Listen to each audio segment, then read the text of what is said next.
बहुत समय पहले हरितानंद जंगल में दो शेर रहते थे, रुद्रवीर और विक्रम भैरव। यह बस नाम के सगे थे, खून का रिश्ता था, लेकिन दिलों में जंग छिड़ी थी। एक तरफ था न्यायप्रिय, मेहनती और दूरदर्शी राजा रुद्रवीर, और दूसरी तरफ था लालच और अहंकार में डूबा विक्रम भैरव। सुन लो हरितानंद के सभी जीव जंतु, यह इलाका रुद्रवीर का है और यहाँ के नियम भी रुद्रवीर के होंगे। बरसों से यही रिवाज है कि मांसाहारी जीव शिकार करें तो केवल बूढ़े और अशक्त जानवरों का करें। कभी भी जवान और सक्षम जीव पर पंजा उठाने की भूल मत करना, वरना सजा ऐसी मिलेगी कि आने वाली पीढ़ियां भी याद रखेंगी। हमारा जंगल तभी फल फूल सकता है जब हर प्रजाति सुरक्षित हो। महाराज, मैं हूं मीनू चूहा। अगर मेरी बात सुनने की इजाजत दे तो मैं कुछ बोलूं। मीनू चूहा कहना क्या चाहते हो, खुलकर बताओ। महाराज, शाकाहारी जीवों की हालत दिन ब दिन खराब होती जा रही है। जंगल की जो जमीन अनाज उगाने लायक थी, उस पर तो आपके भाई विक्रम भैरव का कब्जा है। बाकी जमीन इतनी बंजर है कि चाहे कितनी मेहनत करें, पेट भरने लायक अनाज नहीं मिलता। महाराज, आज तो किसी तरह गुजर बसर हो रही है, लेकिन आने वाले दिनों में भूख हमारा सबसे बड़ा दुश्मन होगी। मीनू, तुम्हारी बात गंभीर है, लेकिन हर मुद्दे का हल एक ही दिन में नहीं निकलता। आज के लिए जितना है उसमें सब गुजारा करो, कल का सूरज नई उम्मीद लेकर आएगा। हम इस पर विचार करेंगे और कोई भी अन्याय, चाहे वह मेरा भाई ही क्यों ना करे, बर्दाश्त नहीं होगा। और उधर विक्रम भैरव।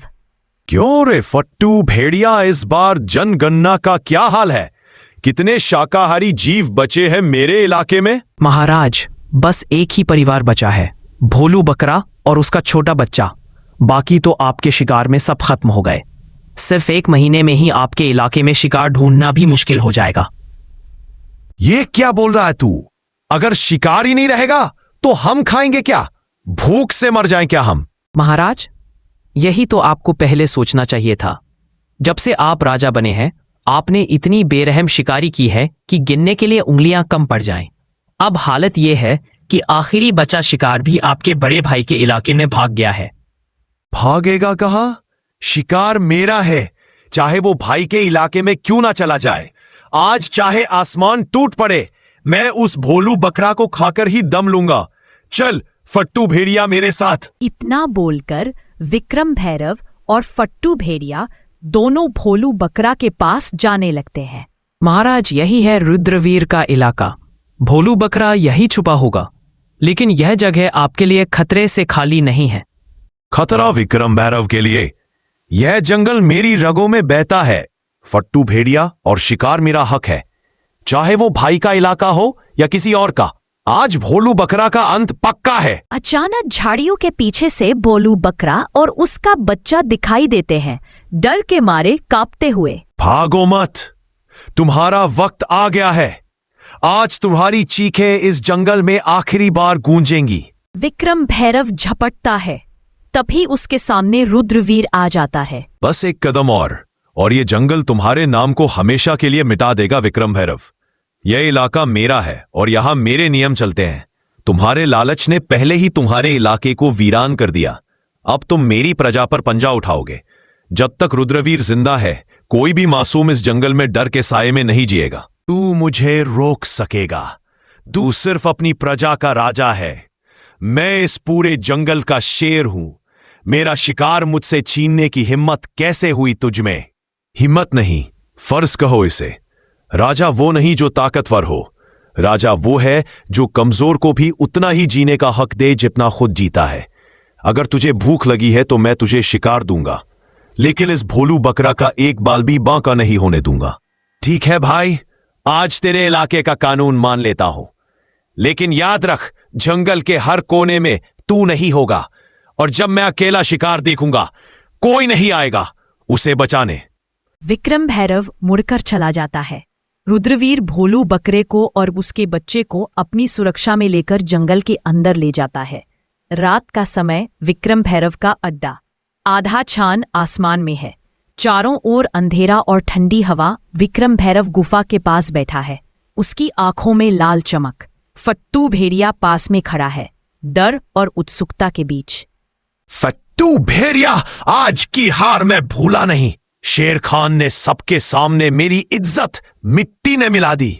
लेकिन जंगल में ताकतवर वही नहीं होता जो सीधे पंजा मार दे। ताकतवर वो होता है जो दुश्मन के किले को अंदर से गिरा दे। महाराज, आपका क्या मतलब है? मतलब ये कि अब हम रुद्रवीर के इलाके में ऐसे बीज बोएंगे जो उसकी प्रजा को उसी के खिलाफ कर दे। हम पहले उसके जंगल में अराजकता फैलाएंगे, अनाज चुराएंगे, पानी के स्रोत गंदे करेंगे ताकि उसकी प्रजा भूखी और प्यासी हो जाए। फिर जब लोग उसके फैसलों से नाराज होंगे तो मैं आऊंगा उनके लिए मुक्तिदाता बनकर। इतना बोलकर विक्रम भैरव और फट्टू भेड़िया दोनों रात में रुद्रवीर के इलाके में चले जाते हैं और वहां जाकर तालाब में सड़ा हुआ मांस फेंक देते हैं और गुफा से अनाज को चुरा लेते हैं और फिर अपने जंगल वापस आ जाते हैं। तभी अगली सुबह। महाराज, आज सुबह जब मैं सीमा की गश्त पर निकला तो मैंने कई जगह पैरों के निशान देखे। वह हमारे इलाके के नहीं हैं। ऐसा लगता है कि कोई रात के अंधेरे में आया, चोरी की और फिर वापस चला गया। ये सिर्फ पानी और अनाज की कमी का मामला नहीं है महाराज, ये किसी बड़े षड्यंत्र की शुरुआत है। मैंने अपने कानों से सुना है महाराज, पिछली रात पहाड़ी के पार कुछ अजनबी भेड़ियों की बातें हो रही थी। वे कह रहे थे जब भूख बढ़ेगी तो राजा पर शक खुद उसकी प्रजा करेगी। यह शब्द मुझे बेचैन कर रहे हैं। महाराज, हमें जल्दी कुछ करना होगा, वरना भूख और डर हमारी एकता को तोड़ देंगे। महाराज, मैं तो बस पानी लेने तालाब गया था, लेकिन वहां की हालत देखकर मेरा दिल बैठ गया। पानी में से सड़ी हुई बदबू आ रही है, मछलियां ऊपर तैर रही हैं। अगर ऐसे ही रहा तो ना हम पी पाएंगे ना फसल उगेगी। मुझे तो लगता है कि यह काम किसी अंदर के गद्दार का भी हो सकता है जो दुश्मन का साथ दे रहा है। महाराज, मैं आपसे एक बात साफ साफ कहूंगी, यह काम सीधा साधा नहीं है। यह योजना किसी ऐसे के दिमाग से निकली है जो हमें अंदर से कमजोर करना चाहता है। विक्रम भैरव के पंजे सीधे हमारे इलाके तक नहीं पहुंच सकते, लेकिन उसकी चालाकी जरूर पहुंच सकती है। अगर आप कहे तो मैं रात में गुप्त रूप से उसके इलाके में जाकर पता लगा सकती हूं कि वो क्या साजिश रच रहा है। तुम सब मेरे परिवार हो और इस जंगल के रखवाले भी। विजय घोड़ा, तुम सीमाओं की चौकसी दोगुनी कर दो। बलवंत हाथी, तुम अपनी ताकत से पानी के तालाब को साफ करने में मदद करो। ढोलू गधा, तुम गांव-गांव घूमकर सबको हौसला दो ताकि डर फैले ना पाए।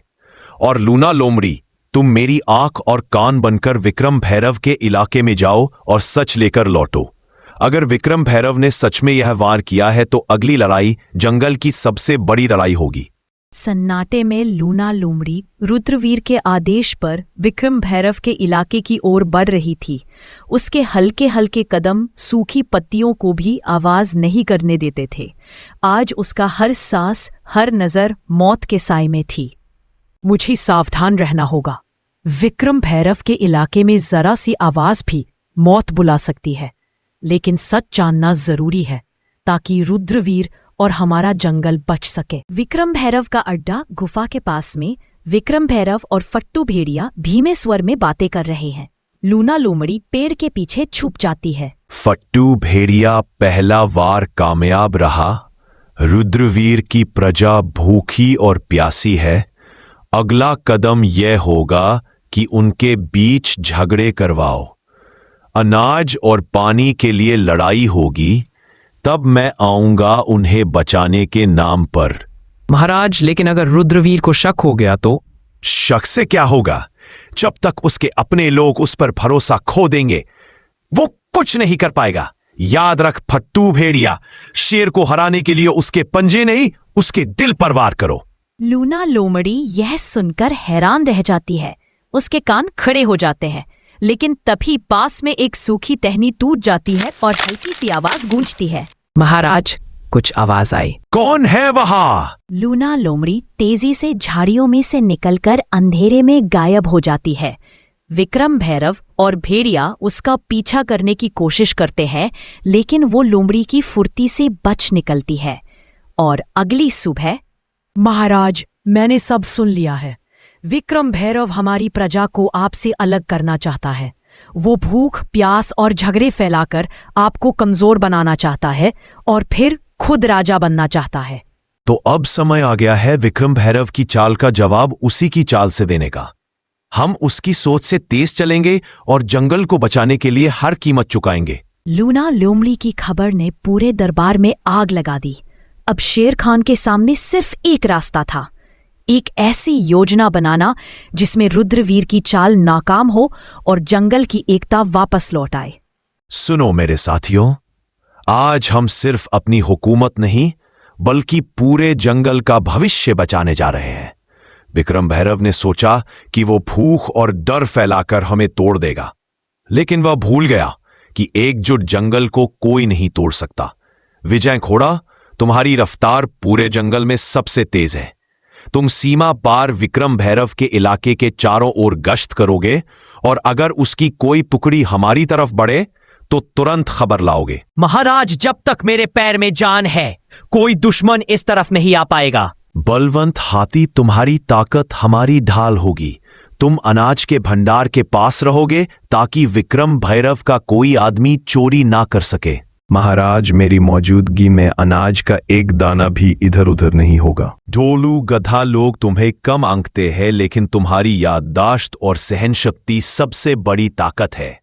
तुम जंगल के हर घर जाओगे और सबको समझाओगे कि विक्रम भैरव की अफवाहों पर भरोसा ना करे। महाराज, जब तक मेरी आवाज पहुंचेगी कोई भी अपने राजा पर भरोसा खोएगा नहीं। मीनू चूहा, तुम्हारा कद छोटा है लेकिन काम बड़ा। तुम विक्रम भैरव के अड्डे के अंदर घुसकर उसकी खाने पीने की चीजें कुतर दोगे ताकि उसकी टोली कमजोर हो जाए। समझ जाइए महाराज, अब विक्रम भैरव को दांत दिखाने से पहले दांत साफ करने पड़ेंगे। और लूना लोमड़ी, तुम्हारा काम सबसे मुश्किल है। तुम विक्रम भैरव के बीच फूट डालोगी। फट्टू भेड़िए को यकीन दिलाओ कि विक्रम भैरव उसे धोखा देने वाला है और जब उनके बीच लड़ाई होगी हम वार करेंगे। महाराज, विक्रम भैरव को नहीं पता कि खेल अभी शुरू हुआ है। योजना बन चुकी थी। अब ये सिर्फ ताकत की लड़ाई नहीं थी, ये थी दिमाग, हिम्मत और एकता की परीक्षा। जंगल की सांसें तेज हो चुकी थी क्योंकि विक्रम भैरव को खबर तक नहीं थी कि रुद्रवीर ने मोर्चा संभाल लिया है। फट्टू भेड़िए, आज भोलू बकरा मेरे पंजे से नहीं बच पाएगा। जो भी सामने आए उसे रौंद देना। महाराज, रास्ता साफ है लेकिन लगता है कोई हमें देख रहा है। कुछ भी नहीं होगा। अब होगी तो सिर्फ मौत, वो भी रुद्रवीर की। चलो पहले उसके सूखे मांस के बोरे में छेद कर देता हूं, फिर उसके पानी के घड़े में भी।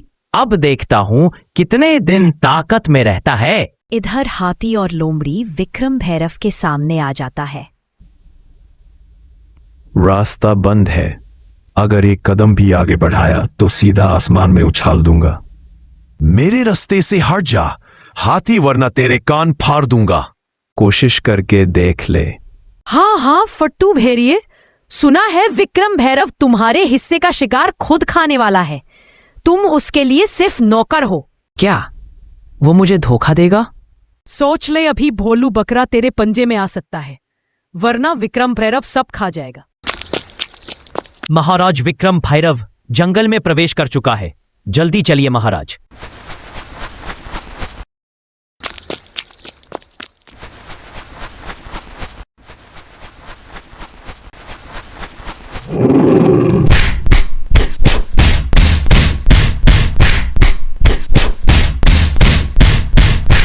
जंगल का कानून भूल गया था। विक्रम भैरव, आज तुझे जिंदा छोड़ रहा हूं ताकि तू याद रखे राज ताकत से नहीं, एकता और न्याय से चलता है। रुद्रवीर, तूने मुझे जिंदा छोड़कर गलती की। अब मैं जंगल का राजा नहीं, जंगल का साया बनूंगा और तुझे वही खत्म करूंगा जहां तू सोच भी नहीं सकता। विक्रम भैरव, तेरा साथ देकर मैंने कुछ नहीं पाया। अब मैं रुद्रवीर महाराज के पास जा रहा हूं। जा फट्टू भेड़िया, पर याद रख विक्रम भैरव की छाया से कोई नहीं बचता। मैं फिर लौट कर आऊंगा।